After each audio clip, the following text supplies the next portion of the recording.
Yeah, and that's what they're looking at. A ticket to MSI and a one shiny trophy there as it's come down to Game 5, which honestly, in the... Fate. Speaking of just a Fate. Yeah, dive coming in. Acorn's here as well. Pawn's going to get ganked. Nothing he can do. The teleport's down. No, he's not alive for long enough. Koro's trying to help him, but they can't join in. Even PYL's piled on. And we're seeing more battling. Yeah, they are going to go in, but no, Ghost is going to go through. Lissandra's going to rejoin in. Pawn going to get himself headed up as TBQ taking too much damage, but does survive as Def rotates in. Koro's here as well. TBQ finally dies to Mako, but that might just be it as the Boomerang Blade comes in onto PYL. Acorn, the next target, will knock them back with the Arcane Smash, and it's a 1-for-1 trade, it looks like. For Pawn, he gets the gold cut in, but Acorn's already here. The redive coming through. Godby doesn't even need level 6, and Pawn, he'll die again under his turret. There's multiple ways to get punished as Twisted Fate in a laning situation. Blind picked it. Didn't expect the creative adaptations, but it seems like LGD have comped around and practice for a Twisted Fate comp, and boy are they executing it well. Mako coming in, that's a mistake from Mako, gets knocked back and knocked up,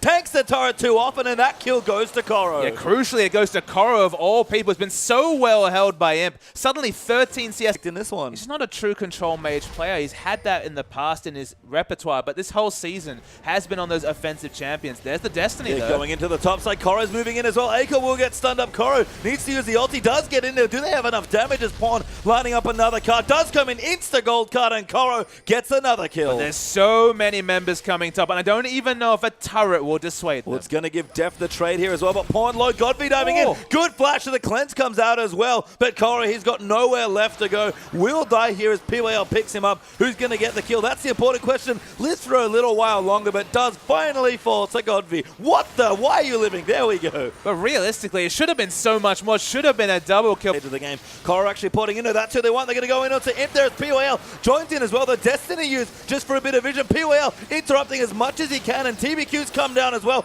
PYL gets stunned, but Imp is running down onto Pawn, and he's caught completely out of position, and that's a double kill for Jinx. A double kill just makes things worse, and in mid, they're losing another trade. Mako snared up. That's a kill for Acorn, and EDG, everything's going wrong. They're getting caught in two areas. Clearlove finally shows up to the fight. Going in again onto Acorn, but it's 2v2. Def, does he have enough damage? He does. Finally gets the trade onto Acorn. Godby gonna get flash on borrowed, still going in onto the Lissandra, and Rek'Sai gets a double. But the objectives work really well for Ultimate to get away as flash and heal. TBQ in here, good spell shield. Clearlove's in as well. Imp gonna get snared up. That's a big deal as Clearlove gets his third kill. Def still alive, used to heal at just the last second. Koro gonna chase in. Mako needs to find a hook, gets the stun. There's the Umbara coming through. Hook landing as well. Boomerang Blade comes in, and EDG, how are they doing this? Mako is so clutch on Thresh. There's a reason that make it in time. They've committed all 5 members to Deft, what? Going so deep in onto Acorn, gets the solo kill by flashing on top of his head. I mean, his aggressive flashes on any champion has been crazy this week. They're going to get the top, but they're going to swap it for the mid turret, and there's aggressive pick. Push the mid, but they actually just might go in. In fact, Acorn's looking for a flank teleport, does find it in there, dives in onto Pawn. That's not good news as an ulti comes in for Jinx. She gets excited. Def cutting back. Koro teleported in. He's trying to get something done, but Def could be the next target. Good spell shield, but it doesn't block the twisted advance. Imp gets another kill, flashes aggressively to get another one. Clearlove could go down, but Koro's going to ward him off, and again, the Heck Room just can't do enough work. Does zone out Imp, but Godby CCing him up, gets the kill, does Koro onto Imp, but Mako now being chased down, snowballed to death here. Cannot escape here, unfortunately, on the Thresh. It might take a while, but he should go down. Good hook. Gonna delay the inevitable, but he finally falls. Ironically, the answering kill onto Jinx does actually bite. Decided Pawn's teleport to mid. We must see a contest. He's running in. Koro needs to line up an ulti, but he doesn't even have it. Going in. He's riding straight into it. Clearlove steals the Baron somehow. PYL ults him out, but Godby, he almost goes down. And Imp, he's already dead. Godby will go down. Def gets the next kill. And EDG, one more time, a 4-for-0 team fight and a Baron. But they steal Baron. That's the tunneling in onto the Baron, and they didn't get it. That was so clever from Pawn. A player who's this far behind may actually find himself dead as the rocket's coming in. Does use the Zonders. Can that buy him time? His team's actually tunneling down. Tries to ult away, but that's not going to work. But EDG might just take some structures. They're certainly going to take the inhibitor at a minimum. LGD honestly should stay and try and pick up this dragon just because EDG don't feel confident. Very brave here from LGD. They're on top of the Baron. There's the teleport coming through. Ultimate already in for Twisted Fate. He's so close, and Acorn forced the port late. Clearlove going back in. Acorn around the side, but Death finally makes it in. Godby getting tanked up as well. Clearlove actually dies as Pawn goes back in, and Mako's not here, and Deft now peeled away, but Koro does so much work in the back line, but it might not be enough here. Pawn needs to find a kill to win, but he QSS's out. Imp gets the kill. That's 2 kills. Deft goes back in, flashes aggressive. Pawn needs to hide away. Deft, what the hell? Gets a triple kill, gets the quadra, gets the penta kill. What on earth is going on? Penta kill from the Korean duo Deft and Pawn wins them this game. They still have a minion wave. Koro's still alive, and that should be it. What happened in this game? EDG, you talk about clutch, but this is ridiculous, and the death time is a low. EDG, they will try and end this game. Yes, a Twisted Fate has the Sheen, not quite the Lich Bane. 15 seconds on any relevant wave clear. It's going to be, at minimum,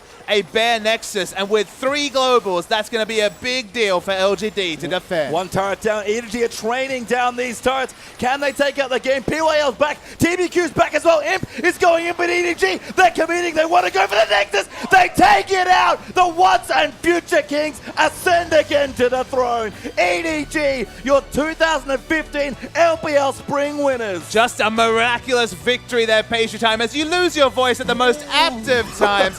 Pentakill to win the game for Deft. He was up there equal with Crystal on the MVP ratings, but we all know who the MVP will be, and LGD are devastated. You can see Deft now finally smiling. Pawn, expression never changes. The brothers not quite embraced. Deft just kind of gives him a counter up saying, hey, big brother, beat you this time. I mean, the loving hugs are maybe for the after party, as that was a real crushing defeat. LGD, after having the Baron stolen away, were looking to win that fight, but Deft, he stayed alive. And specifically, Twisted Fate kept getting those spell rotations with the minimum of gold, was still so impactful in a team fight. And even though they kept down Pawn as much as he could, all that CC in the kit of Twisted Fate was the big difference in that fight. And EDG, be very proud. Put your hands on the cup and lift it high. Clearlove worked so hard for his 22nd championship, but he's done it. And he's the most successful LAN player of all time, League of Legends championship winner of all time, a deserved winner and raising of this cup as the captain of EDG. And Deft denies the triple crown away from him. EDG